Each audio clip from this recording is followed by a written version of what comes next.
Hi guys, in this video I'm painting with gouache over a watercolor painting that I made in a previous video.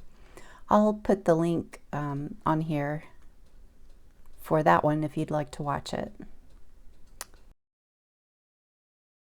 I'm using Arrtx jelly gouache paints, a couple of paint brushes, of course, Canson watercolor paper, and of course water, a palette, and a paper towel. Here's a painting from my last video. You can use that or whatever.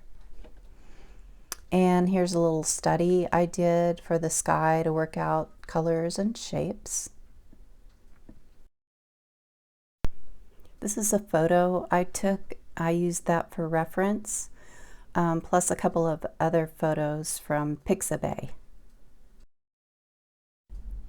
And the colors I use in this video are pretty straightforward. There's not a whole lot of mixing, so I'm not going to really talk in it, but I do have I'll have some text that pops up to hopefully give you some helpful directions. So hope you enjoy.